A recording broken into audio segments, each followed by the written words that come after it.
qui serait intéressée par votre projet biopic. Elle s'appelle Perrine et comme vous, elle adore la nature au point de renoncer à sa carrière de juriste internationale pour devenir agricultrice. Et par les temps qui courent, c'est plutôt courageux.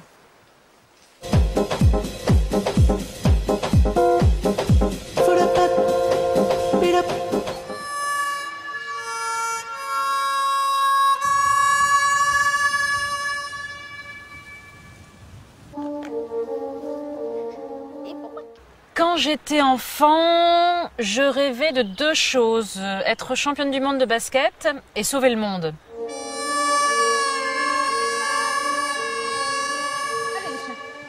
Mes vies, il y en a eu plusieurs. Bon, enfant, étudiante, sportive de haut niveau, puisque j'ai fait du basket à haut niveau pendant un certain nombre d'années, depuis toute petite d'ailleurs. Et puis après, j'étais juriste internationale, j'ai fait des études de droit international, donc j'ai beaucoup travaillé en Asie, au Japon notamment, en Chine.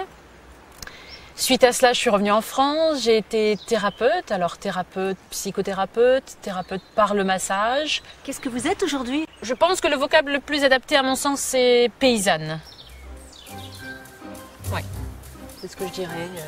J'écris agricultrice sur les fiches de mes filles quand elles rentrent à l'école, mais je crois que cette notion de paysannerie nous rend plus proches de la terre.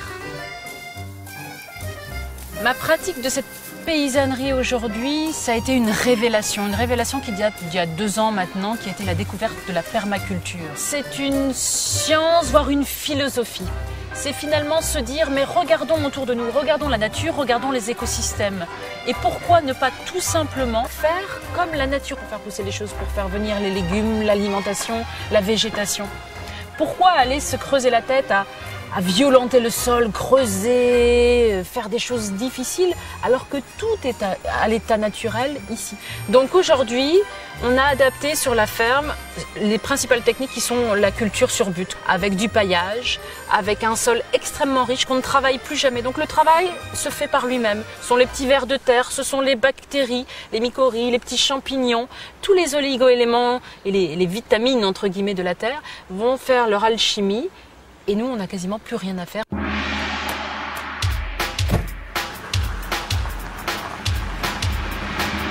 Et bien ici, nous sommes sur notre 2e terrain qui surplombe l'abbaye et le village du Bec et Loing avec une vue somptueuse. Tu sais, quand on travaille ici, on comprend pourquoi on a tout lâché. On se dit « Waouh !»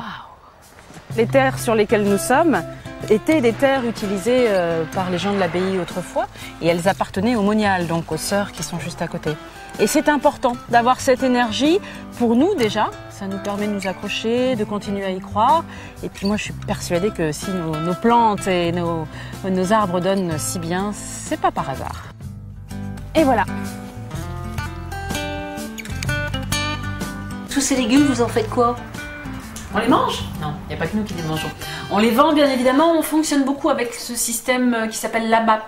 Une AMAP, c'est une association pour le maintien d'une agriculture paysanne. Et donc les clients s'engagent auprès du producteur, en l'occurrence nous, pour nos fruits et légumes, s'engagent à précommander la production. Et chaque semaine, ils viennent récupérer leur panier de fruits et légumes, frais bien évidemment, de saison. Perrine, il y a 7 ans, vous auriez fait la différence entre une courge de Nice et une courge ordinaire? Non, j'avais une assez bonne connaissance des légumes parce que je crois qu'il y a une culture familiale du légume. Chez moi, on a toujours mangé des légumes, maman nous faisait éplucher les légumes, donc je connaissais quand même pas mal les légumes pour quelqu'un qui n'était pas issu de la terre. Mais cette subtilité-là, non, je ne l'aurais pas déterminée.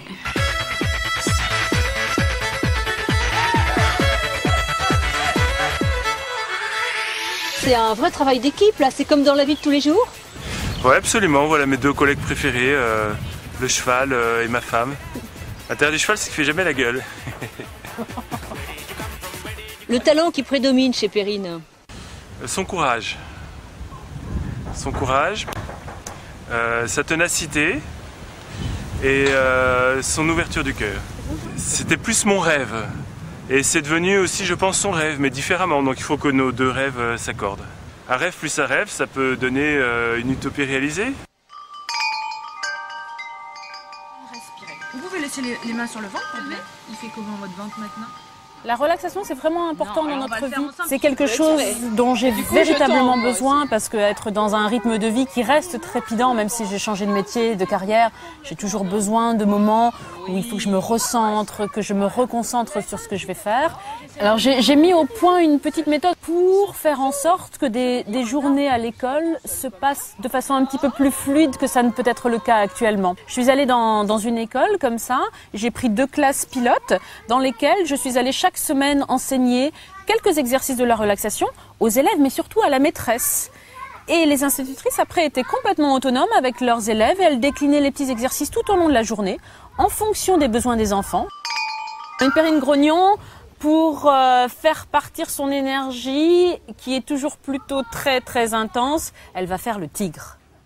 Vous voulez que je vous fasse le tigre? Faites-moi le tigre. Ouah! Voilà, ça va mieux.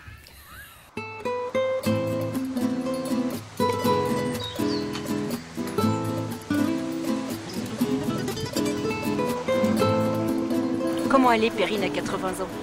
Perrine a 80 ans, elle est soit dans son jardin ou en train de garder ses petits-enfants. Ou, si la vie me le permet, je crois qu'elle serait plutôt dans une ferme en Afrique en train de pratiquer la permaculture et de l'essaimer là où les gens en ont besoin. Get up, put up.